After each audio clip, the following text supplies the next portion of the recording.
Hello, hello. It's so wonderful to be back here at BlackStar again this year. Thank you to BlackStar for inviting us and for creating such a beautiful space and community. We love this festival. And thank you for the opportunity to be able to have a conversation about film and media archives. Usually when we have that conversation, it's a conversation about a technical preservation crisis. But today we want to talk about a political preservation crisis. And so with that, I would like to introduce our panelists and then offer a bit of context for the conversation. We'll rock and roll.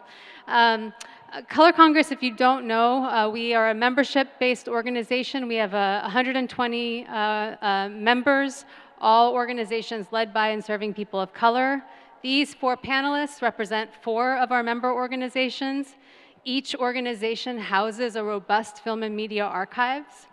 And I would like to introduce them. JT Takagi, to my left, far left, is an independent filmmaker, a sound recordist, an editor, an educator, and the executive director of Third World Newsreel, which is a New York City-based media arts center.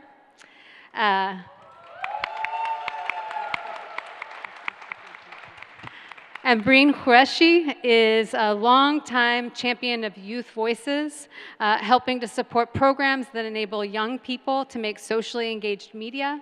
Ambreen is also the executive director of Educational Video Center, also based in New York City. Ginou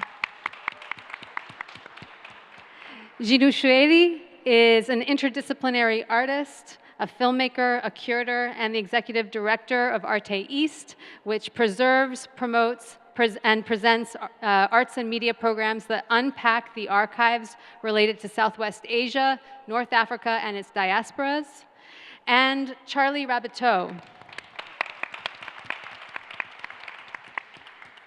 Charlie is a filmmaker, a photographer, a musician, whose work highlights local stories focused on people doing work in communities. Charlie is the technical coordinator and workshop manager at Scribe Video Center, which is based here in Philadelphia.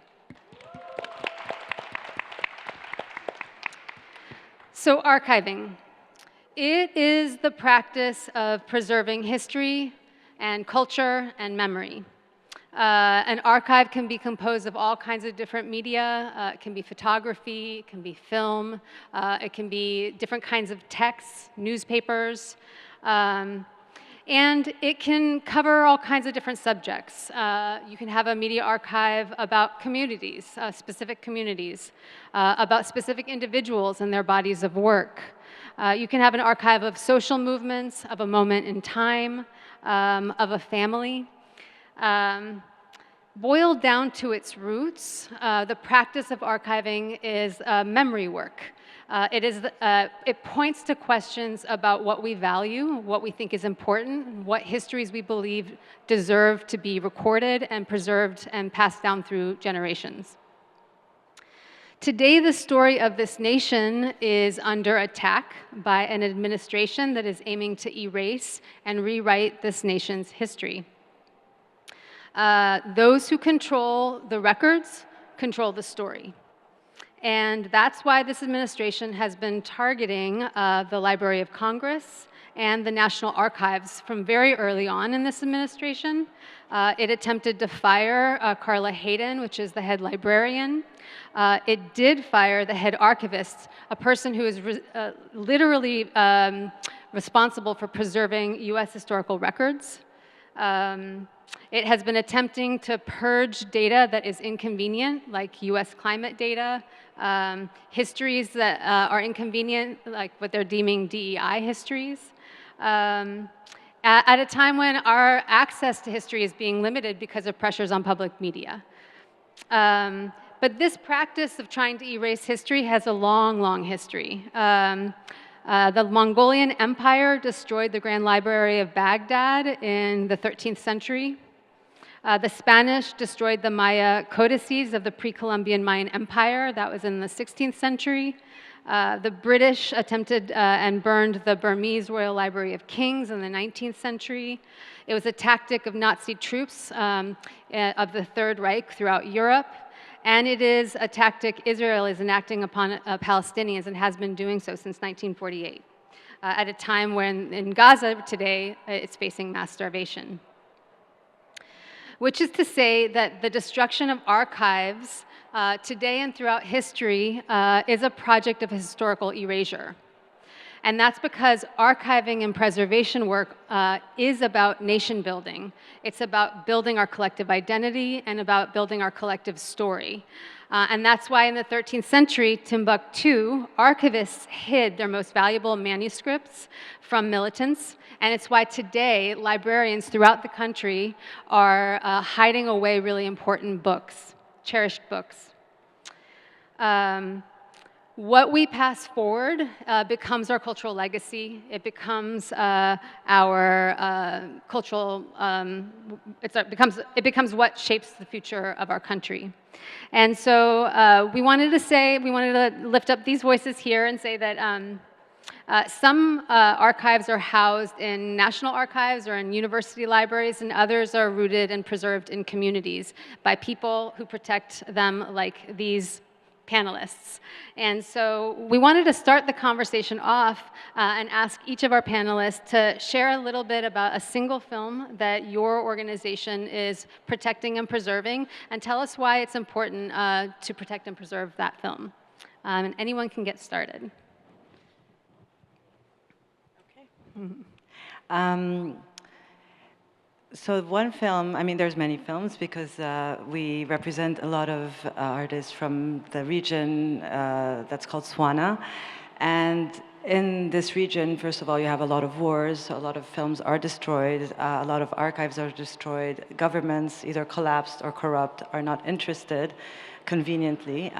So one film is The Lebanese Rocket Society by Joanna and Khalil Jrez, and their work is fascinating because it's an example of how artists and artist communities not only preserve but can reconstruct moments in collective memory that have been erased. So this film, I'll just say quickly a little bit about it, started with a stamp they saw with a rocket, space rocket, and a Lebanese flag. And there's no recollection of any space program in Lebanon. This was in the 60s. They asked around, they did research on the internet, nothing. And based on that, they started a project of basically excavation, where they were able to take fragments of archives that unraveled that in the 60s there was actually a program run by students who are scientists, and they started to launch space rockets. And they continued doing so. And this is only a few years after the space launch in the USSR and the US. So for a small country like Lebanon, this is a huge deal. And they were able to actually discover this, which in the end it was stopped because of the Arab-Israeli War of 1967. But they were able to restore and implant this back into the collective memory and Lebanese history. So I think that's a really good example of a film. Yeah. Yeah. Thank you. I'm JT Takagi from Third World Newsreel.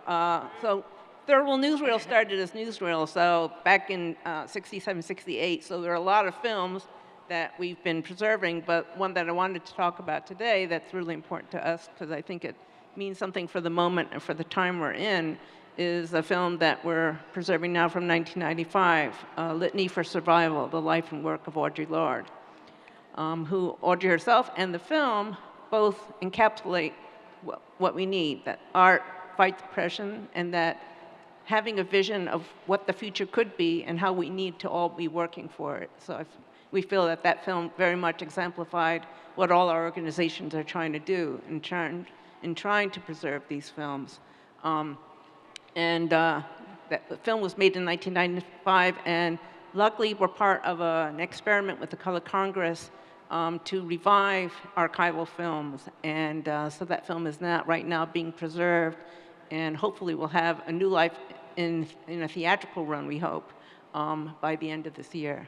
So, and do I need to explain Audre Lorde to anybody here?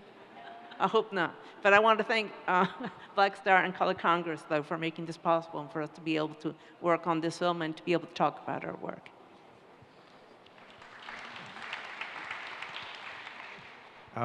My name's Charlie from Scribe Video Center here in Philadelphia. And The film I would like to uplift is actually going to have its world premiere here in this building at the BlackStar Film Festival tonight at 8 p.m. It's called TCB, the Tony Cade Bambara School of Organizing. It was directed by Louis Messiah, the director at Scribe Video Center, and Monica Henriquez, and it is a biography of Tony Cade Bambara. And there's so many lessons in the film, especially for artists, cultural workers, filmmakers, and it's actually, turns out it's a really great primer to learn more about Black independent cinema. I'm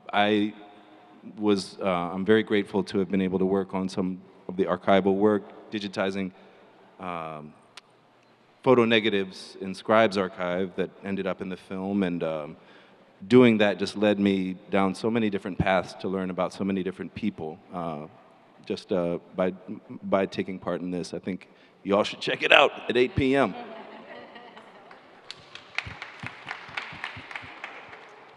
Hi everyone, I'm Ambreen from EVC again. Can you hear me now? Yeah. Okay, closer. All right, I'm going to eat the mic. All right. So the film that I'd like to uplift is called Reclaiming Success. It was made in 2018, the year I joined EVC. The film was made by transfer school students. And so transfer schools in New York City are kind of the last stop. Some call them second chance schools. This is the last stop for students to earn their high school diploma before aging out. So we tend to work with overage students that did not find success in their first schools, and they were transferred into the second school. So the students, because they are transfer school students, they wanted to make a documentary about transfer schools, because this is a system and a school that they know very well intimately. And so they examined the successes of transfer schools and how they positively impacted them with social supports, and made, help them on their path to get towards graduation. They also interrogated harmful educational policies that disproportionately impact students of color and working class students in the transfer school systems. And so how they measure success with graduation rates, attendance rates, the students, uncovered and interrogated intersectional systems that were at play in closing a transfer school in the Bronx in real time, Crotona Academy. They interrogated the film from the point of view of mayoral control of schools, from how there was a lot of political drive to make the school into a school suspension site, therefore building the school-to-prison pipeline for a school in the poorest congressional district in the entire country. They also learned and interrogated that the principal of the school allegedly, again, this was the height of the Me Too movement, filed a case against the superintendent of the school that was set to close the school for sexual harassment of the principal, and he was in charge of closing her school. And so this film ruffled a lot of feathers, within the school systems, but also it found a lot of success within the community. The film was, stories from the community of the students showing how they fought for the survival of the school. The school system, asked EVC to censor the film. EVC even faced threats regarding that film, but we stood by our students. And then sadly, the school was closed despite advocacy from the students and this film. But again, the media barely covered this story. It was a blip in the evening news that just showed a school is being closed in the Bronx and parents are protesting and students are protesting, right? That was the end of the story. None of the interrogation of the systems at plays, nor the resilient efforts of the community and the young people to fight for their school, right? And so this is an important history that would be lost for future generations, for that community, but also it's just a record for the students that, the school wasn't closed because their grades were not good, they didn't meet the metrics. There were all these systems at play, right? And so it's really important to preserve and document these documentaries. And all EVC films are, by young people, for young people primarily. Yes, they have secondary audiences, but ultimately, if young people don't tell their own stories, somebody else will. And those stories will never be captured the way that young people will capture them in their first-person experiences. Sorry, that was a really long answer, but that was, that's what I wanted to highlight. Thanks, Ambreen. This is Sonya, Childress here. So lovely to be with all of you again at BlackStar. And I wanted to kind of double click on a couple of these stories and delve a little bit deeper into the work that you all are preserving and archiving at your institutions. I want to start with you, JT. So as you mentioned, Third World Newsreel is holding work that is some of it over 50 years old. And when you're holding onto an archive that is that old and work that is also that fragile, I have these images of you rummaging somewhere in a cold storage room with cans of material that may or may not be marked well or have been preserved well. So I want you to kind of paint a picture for us of what it is like for you at the helm of this organization to kind of investigate and uncover some of the oldest work that is sitting in the Third World Newsreel archive. Well, unfortunately, some of what you depict is true. It will be cans of films, but not always climate controlled. So also the organization has had to move over the decades. So things have been stored badly.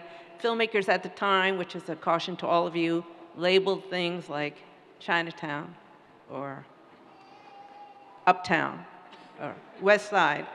And of course, we don't know what's in it. And it's all 16 millimeter also. So it means you can only view it on 16 millimeter machines, which are, if you may have noticed, are rare to find these days. So yeah, that's pretty much describes it. So that's one challenge we have, and there's a whole lot of it. And so part of what we've been doing is, besides trying to excavate, assess, find out which film is which, do we have more than one print? Do we have any elements, which is the things you need before you make the print? Sometimes we do and sometimes we don't. A lot of films we don't.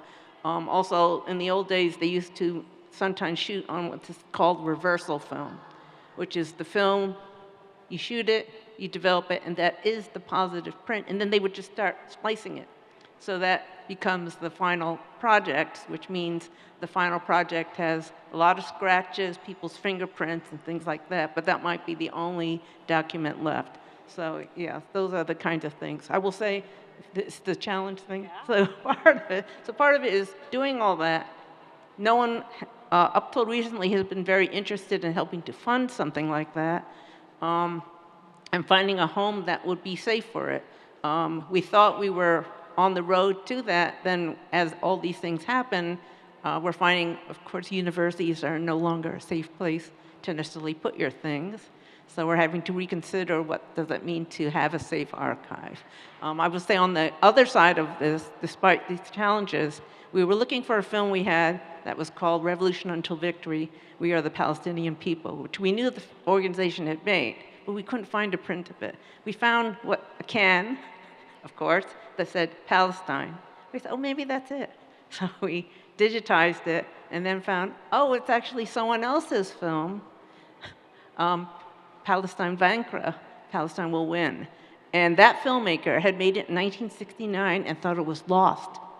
So in fact, we uncovered basically a film that had been disappeared from view. And it's a really good film, by the way, so we're showing it around again. But so that's on the plus side of finding cans that have very simple names on it.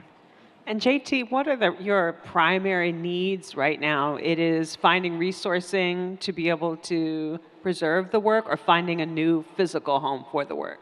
I'd say both things are an issue. Part of it is finding a safe space that's climate controlled. The other part is ideally you preserve film as a film, because film right now still is the only thing we know that will last 100 years. No one wants to pay for that, though, because it costs a lot to do that. So in the last few years, we managed to get a grant to at least digitally preserve the films. So we've done some of those films. But anyone can tell you, you don't know how long your digital files will last. So we're going to have to keep transferring them because we don't know how long it will last. And our hope is to be able to preserve on film a lot of our films. So we'll see. Yeah, thanks. Thanks for painting that picture. Ambreen, you mentioned that obviously Educational Video Center serves young people and puts the camera in the hands of young people, and then you store and archive their work. And I imagine that making that work accessible may, has the same kind of challenges in some way that JT is talking about. There are physical challenges, there are financial challenges. But it seems like there might also be ethical challenges and security challenges, especially now that you all are working on your young people who might be migrants, they might be refugees, their faces are on camera, their names are attached to these films, and I imagine you all are navigating ethical questions and moral questions with both how you protect that work and maybe how you make it accessible. Talk to us about how you all navigate these questions. Sure, thank you for that question, Sonya. So, I joined the EVC, following in the footsteps of our founder. I really struggled with, who makes the decisions about the archive and, what ethical factors or discussions were in play. And so I really struggled with this and trying to navigate this. And I felt that it was not, my place as the organizational leader or even the organizational staff to make these decisions unilaterally. And so I turned to the alumni community. EVC has been around for over 40 years. We've served over 28,000 young people. So we have this intergenerational network of young people that have this unique shared lived experience of having made a documentary film through an EVC program. And so 3 years ago, we established the Alumni Advisory Council. It's intergenerational. Half the members are under 24, but these are, alumni from the 80s, up until this year. And so I posed the struggle to them to help us, EVC, decide, how do we navigate all these discussions and decisions? And so they have developed, through months of work, an ethics guideline. It's a working document. It's not a fixed final ethics, guideline, but we have criteria. If we cannot reach a young person who was in the film or involved in a film, the Alumni Council will step in and make a decision using this guideline, and they'll vote on making this decision. So this has been a huge step for us, right? And so... And these ethics are for what you all preserve, or ethics for what you all make available? What we make available. We preserve everything, right? And so nothing is held back in terms of the internal archive. The young people also, developed, the alumni developed, a model for how we can share revenue for the archive as well, just in our efforts to be, anti-capitalist as well as anti-racist. All revenues from the archive films would go back to the organization. Professional filmmakers earn royalties and revenues on film, so why can't young people? So that was really important to them. The central principle is to not cause any harm to any young person through the film. So there's guidance on undocumented students that may have admitted to committing a crime on film that may we don't know the statute of limitations. We don't want that to cause any harm. And also, the Alumni Council felt really strongly about self-sexualization. Any sexualization of students, including self-sexualization, should not be, on a film that anyone can access, because there's so many predators available or out there that could access the films. And so the archive, they will vet all requests for the archive. And so they will discuss each film, depending on the request, and then make a decision and vote on it. And they're actually in the process of reviewing the entire archive from the 80s to now, one film, at a time, and they are, highlighting sections, making notes on Vimeo as to, we don't want that to be seen, that's in violation of this, or developing new guidelines. For example, with mental health, someone may have given consent at the time of when they made the film, but they may, was a consent by someone who has a developmental disability really giving consent. So these are the discussions and hard, difficult questions that we are asking ourselves. So in a nutshell, lots of difficult questions, but it's done collectively and decisions are made that way. Yeah, I mean, you can just hear the rigor, the level of respect and rigor that goes into that process. And I wonder if you all make any of those codes of ethics available to others. Can people see that? Not right now, but we will make them available. The archive project is actually on hold because of a lack of funding, right? And so that work is moving really slow. We've not been successful in raising funds. The Elam Council right now is just reviewing the films, but we do hope to publish this all, because this is really helpful, for us to reflect on, but also for others to possibly learn from and adapt, make it their own for their own archives and their own communities. Awesome, awesome. Thank you. Now, going to you, Ginou. Arte East has also been in operation for decades, but was not built to be an archive. But in its work with media makers and filmmakers over the years, began to amass work. And so what does that mean now for an organization that's now holding on to work, wasn't built to do just that, to all of a sudden fall into this role of kind of an accidental archive? What issues does that bring up, and how does that shape the identity of the organization? I mean, a lot of things that you've said were covered. It's a lack of funding is a big challenge for us because, as you said, it's an accidental archive. The first thing we had to do is just organize it. These were basically, submissions for 20 years of programming, whether films we screened, films that people shared with us. And thankfully, we were able to keep those and safeguard those, but then we had to actually organize, make an inventory, and a lot of them were just all over the place and not labeled, and we didn't have the names. So that was in itself getting funding just to do that and get this, to know what we had. So we have over 2,500 films and videos, beta, DVDs, and some films. And of course, having them, we work remotely, so one of the things is we don't have a space, and the space that we use is a storage facility. And as we know, humidity and not having a climate-controlled environment, this leads to decay.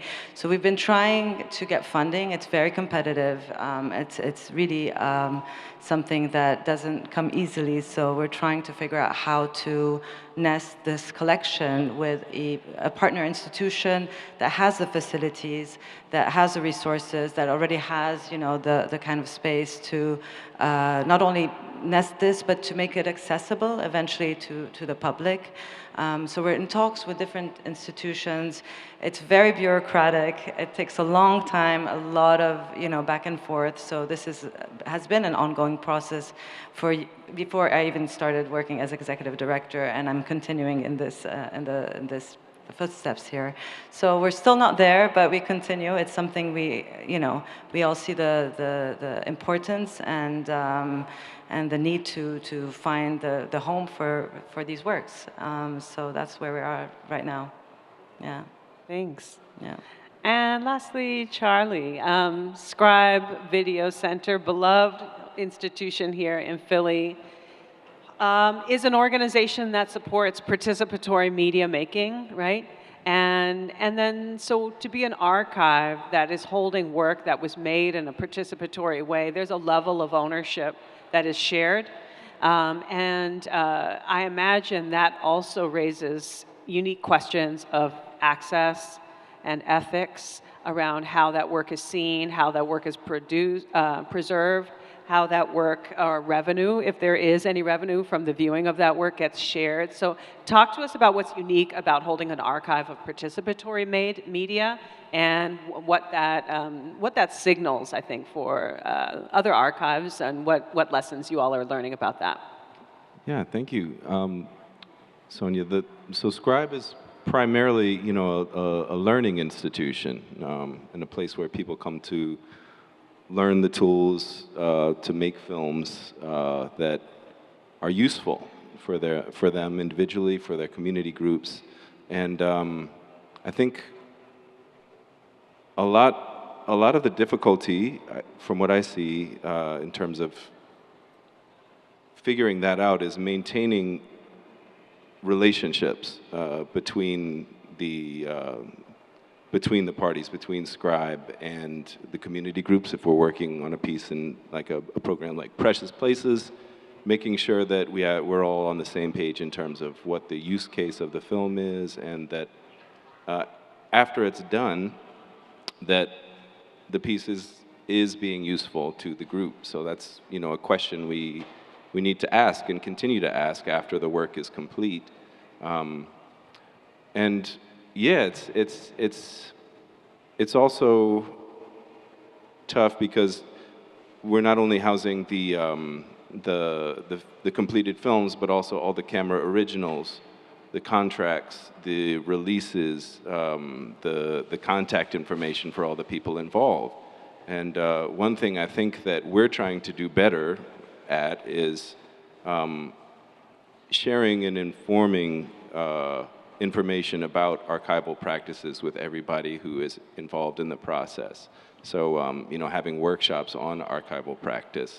We're collaborating with People's Media Record to host a workshop this season around archiving AV materials. And yeah, so it's tough. I don't know if I answered your question. You did, and I'm actually kind of curious. We're going off script here a little bit, but do any of your organizations also train filmmakers on how to archive their work, or where do you direct filmmakers around best practices for archiving their personal work?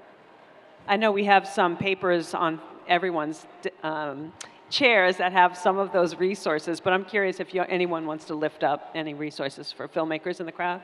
Well, we do periodic workshops. We do these evening seminars that are free for filmmakers, and periodically we do archive workshops, and we partner with different archivists. I will say, though, at the end of each workshop, the filmmakers say, "Oh my God, that's too much work." And they're kind of right. Yeah, they are. It means being careful, labeling things, storing things correctly, transferring, especially if you are like me and have lots of mini DVs, transfer them immediately because they don't last. And none of the machines are still around, so transfer everything. And then every 5 years, you have to transfer again. So, but yes, it is important, and yes, it's a drag, sorry. Yeah, Scribe has, I think, when talking to Dan, who should really be the one up here, Dan Papa is our technical director and our archivist, self-trained archivist. We were looking at our documents, and I think we have somewhere around 53,000 physical assets in our archive. And that's just up until 2010 when we started moving to like fully digital formats. And now we have somewhere around 90 terabytes of material on hard drives, many of which need to be replaced, as JT was saying. You know, the idea that something be digitized is somehow making it safe is definitely an illusion in many ways. And, you know, that's just part of the process. So now we're moving a lot of those archives onto tape again, onto a BlackStar tape. So it's, you know, coming back around, digital tape. I have one more question. Ambreen, you spoke to some of the political considerations that your organization is thinking about to protect the identities of some of the students on film and protect them in lots of ways, right? From predators, from the state. And I wonder for Charlie, Ginou, and JT, are there unique security concerns that you are now thinking about based on the content or the filmmakers that is changing the way you operate as an archive that's like of this moment?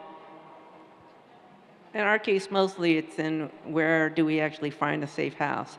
I mean, when things started changing a whole lot, I mean, we've been in trouble before and have faced right-wing attacks before. But in the last year, people were saying, well, your name is a problem. Why don't you change it to like First World Newsreel or something like that? Because, yeah, right.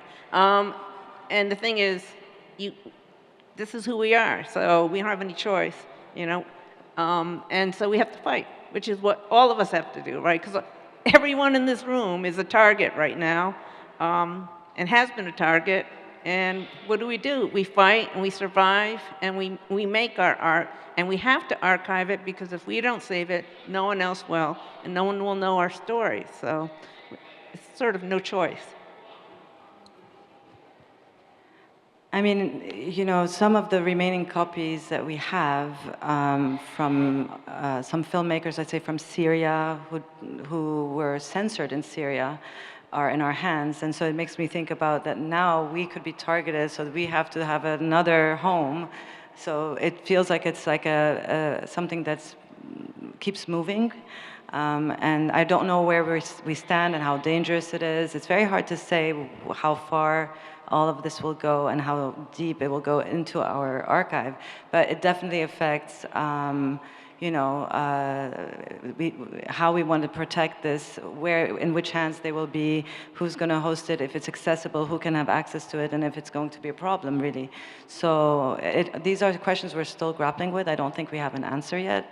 It's still very early, and we're just trying to figure out what will happen next and sort of be flexible and move with that. Yeah. I think our archive is safe. I think we've been cautious and thoughtful about security around screenings and, you know, and bringing the you know, pieces from the archive into spaces, you know, and making sure that when we're showing it, we're keeping people safe. Can you say more about that? What does that look like? I just think of last season we screened a film that, you know, focused on Proud Boys, and, you know, what does that mean when we're showing this film, if we're inviting people in here to study this piece? You know, what do we have to do to make sure people are safe, whether it's bringing in security, you know, or what, you know. Those are some of the things we had to consider. But in terms of what's in the archive, I think we need to be more cautious about how we're caring for it ourselves and it being under attack. Yeah, this conversation is really useful, and I love the image of you holding on to these archives that were at risk in Syria, and now you're thinking about basically this network of community members that will protect our precious treasures, our history, our legacies. And it's just a very evocative and powerful way to think about community-held archives and the role that they play.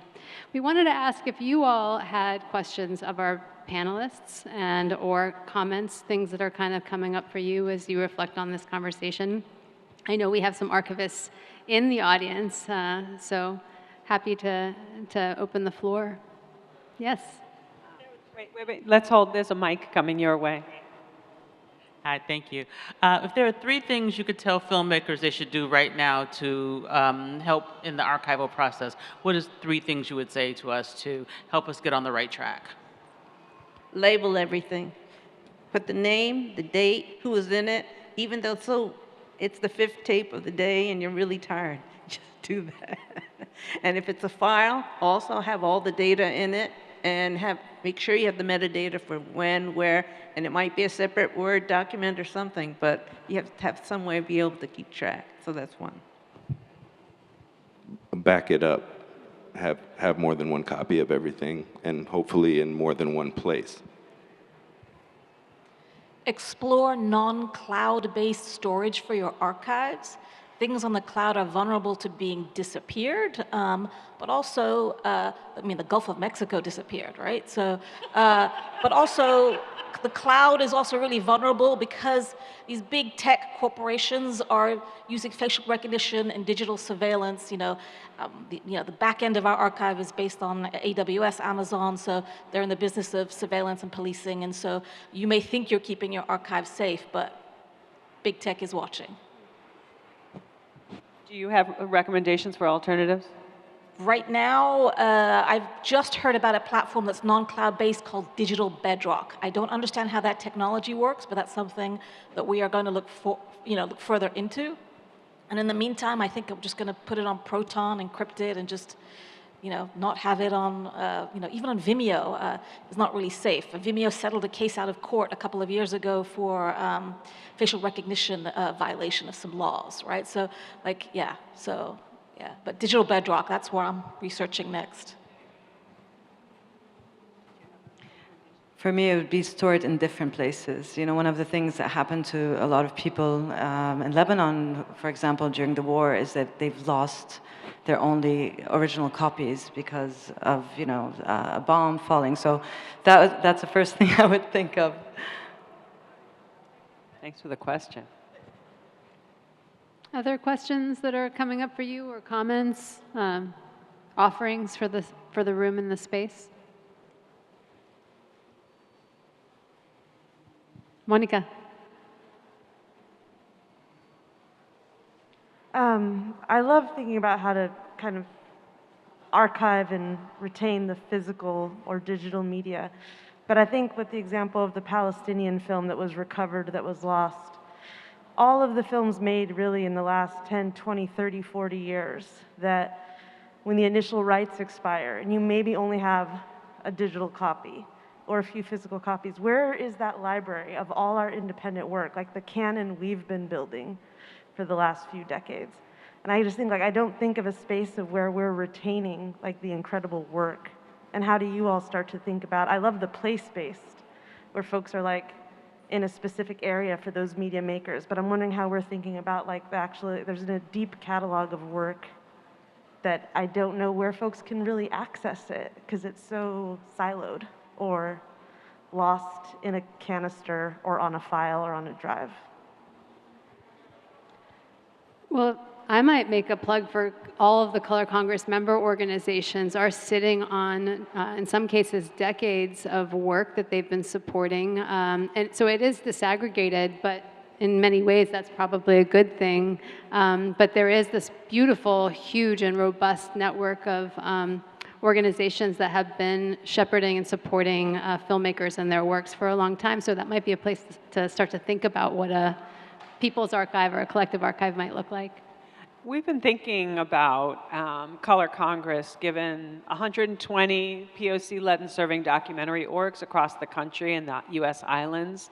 And we've been kind of experimenting. JT mentioned the work that we're doing with A Litany for Survival, preserving it, but it's part of a year-long series of experiments around the marketing of films. So just, you know, what can we learn about best practices and how to market and raise the visibility of documentary films, a range of different documentary films, over 24, and what kinds of tactics work with what kinds of diverse audiences. So we're running a bunch of experiments. But one of those experiments was a series of short films that were nominated by our member organizations and stitched together and curated into 2 blocks of like an hour of filming. And that series is called Resistance and Joy.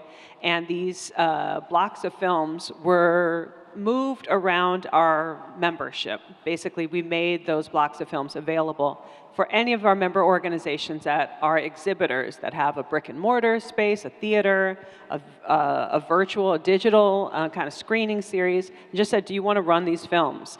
Whether or not these films match the audiences, the communities that you actually serve, will you run the whole series? And they had about a month to do it, and over 20 members were able to pull off screenings. Over 90 member organizations were interested. And what we were trying to do was imagine what it would look like for all of these member organizations to operate as a network of exhibition spaces for independent nonfiction film by people of color. And if you kind of practice moving work around, could we kind of be making an underground green book of cinema visible? And so the green book idea is, in our minds, kind of we're trying to imagine what that would look like for work that gets moved around. But those organizations also hold archives. And some of the work we imagine that could start moving across these organizations would be pulled from the archives, not necessarily just new work.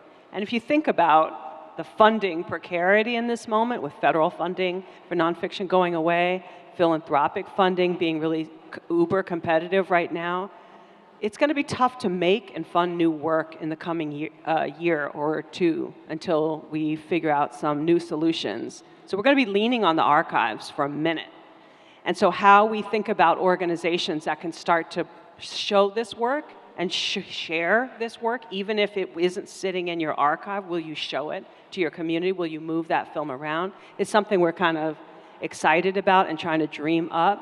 And so activating the archives is kind of our jam right now, out of necessity, but also out of dreaminess. What comes up for you all around these ideas? Yes, please, in the back. One second. Let me get there.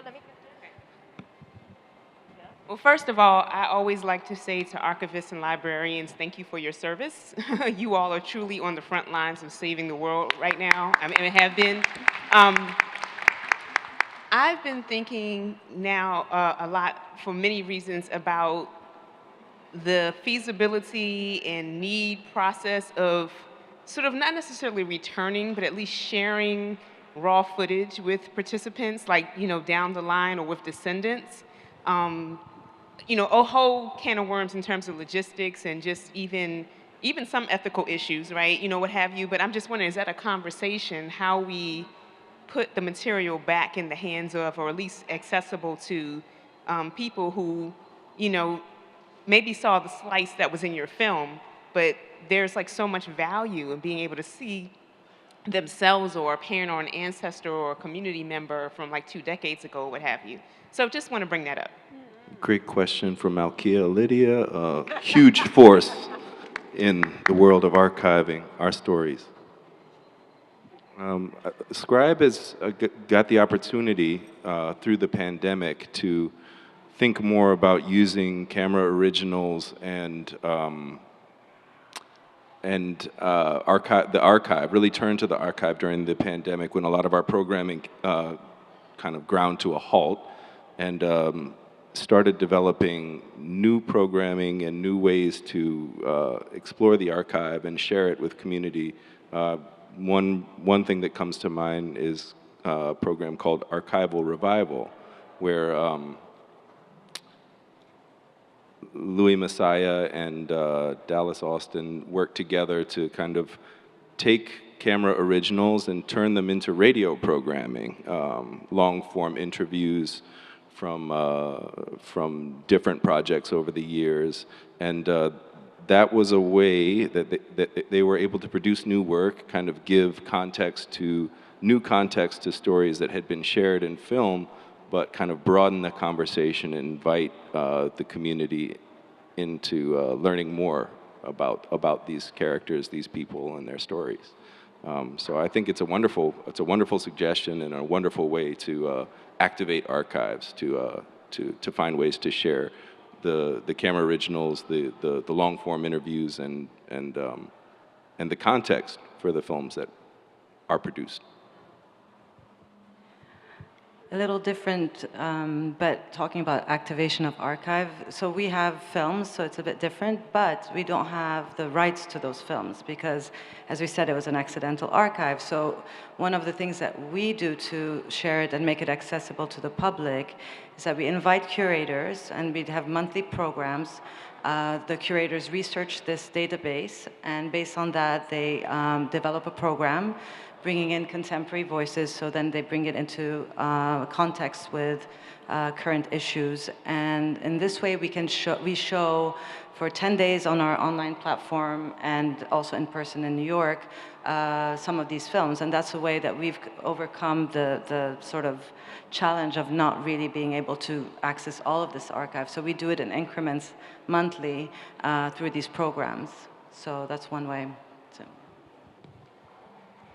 We do two kinds of things. One is that we do these organizing and filmmaking programs where we will pair an older film of ours with new work by younger filmmakers, and then bring both generations of filmmakers and generations of activists together in order to have a conversation about issues that carry on from 50 years ago to now.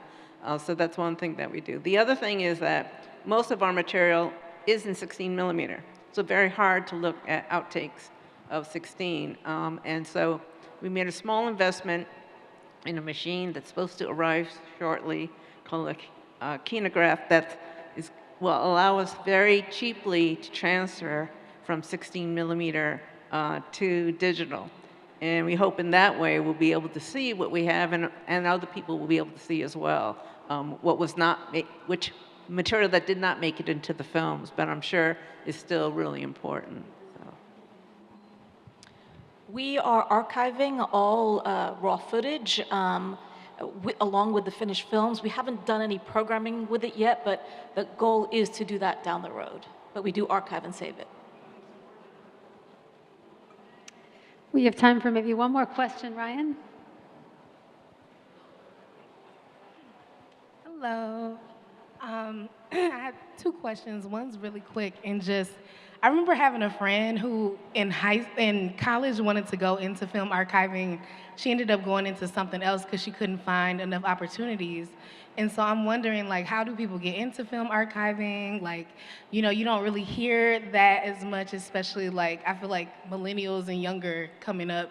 And so that's one question. And then the other was just like, you know, I've been really interested in specifically like films about Black folk and films made by Black folk that have been lost. So like an example was, this wasn't made by a Black person. I believe it was a German filmmaker, but if you guys remember when Something Good, Negro Kiss resurfaced, and then USC Film School ended up, and it was the first image of a Black kiss on camera that wasn't a caricature, wasn't in blackface, et cetera. And so like in that instance, I think someone found it at a garage sale, but like turning it over to USC, which is a white institution, even though that was by a white filmmaker, it is still a part of like Black film history. So I'm wondering in these cases, like specifically around Black and brown BIPOC archival and representation, do you recommend working with these institutions? Like, are there, like, should we be going to Howard University's, you know, film program instead of going over to USC if someone finds something like that? Great question. Yeah. Great question. And for you all to answer. I mean, for me, I just stumbled upon this through through my accidental position. So archivist. it's an accidental, yeah, so that's very different, so I can't help in that way. I too come to this work with no formal training in archives, just hands-on experience, just because, like Ginou said, accidental archivist, but we have partnered with local universities. NYU has the MIAP program, the Moving Image Archive program, and so I'm learning from them, but getting interns from them, and that, you know, our students are starting to now think about archives. They hadn't before. They now dream of, you know, Ambreen, buy a building for EVC, second floors, just for the archive. So they understand the importance of the archive, but they're not quite there in terms of, you know, we have to do more, more awareness with them that this could be a possible job for you. And actually, one of our alums is an archivist, but in live news broadcasts for like major network TVs. But yeah, I think it is important that people of color, you know, become archives. I mean, there are, you know, archive collectives. You know, there's Blackivist, there's other Black archivist. Yes, not Black activist. You're right. But there are, you know, some great, you know, resources that are included in the handout for, you know, BIPOC-led archive programs where they're formally trained. Yeah, I think there's several programs. There's NYU. There's a bunch on the West Coast also, and they are mostly white, and they're all very small. And that's why we also work with interns from the NYU MIAP program. But you really learn stuff. I also have to warn you, archiving. It's a lot of math and computer and stuff like that. But besides the handling of film and things. But absolutely, I encourage people to do it. But there's also lots of groups that do community archiving. You don't have to be, you know, MA kind of person. But especially when in terms of dealing with people's materials that they have, that really are the things that most archives don't have, what your family has, generations of families, that will get lost unless someone archives it. And so there's groups in various cities, including Philadelphia, I'm sure, but in New York for sure, where there's volunteer archival people who have the machinery and will train you to transfer your materials so that you can safely preserve them. Thank you for those wonderful questions, and thank you all for our panelists for sharing so much about their work. These are, frontline defenders of our histories. And I don't know if you all feel like that on a day-to-day basis as you're thugging it out in the nonprofit streets and trying to write proposals and dealing with HR and dealing with all of the existential crises we're dealing with. But you all are frontline. You're standing at the door, and the archives are sitting behind you. And that's the way I view each of you in the organizations. I'm sorry, JT. I don't know if you always want to be standing at the door, but you're like the bouncer for the party in the back. And I'm glad it's you all in those roles, and because I know what this work means to each of you and to the organizations that you all work within and your colleagues at those organizations. So deep bow to each of you for doing that protection work. For stewarding and holding the stories of our communities so lovingly and so with so much rigor and thought. And I think the request we're making of everyone in the room is if you're a filmmaker, to take some of these notes and try to make sure that you are making the work of these folks easier by preserving it in a way that that if it lands in an archive, that archivist will be able to know what that work is in the future. But for the rest of us who may not be filmmakers, all of us, I think the call is to identify an archive that is in your community or that is meaningful to your community if it's outside of the city or the state in which you live. And then consider doing the following. The first, donate. Right now, archives are either reliant on federal funding, which is now going away, or philanthropic support, which is really tricky as well. We can decentralize the control of those archives if the community supports it as well and donates resources. So if you have the means, we're encouraging folks to support these organizations so that they can support our community's work. And then if it's an archive that's available physically, we know Visual Communications in Los Angeles has a physical archive that they encourage folks to come down. Visit an archive.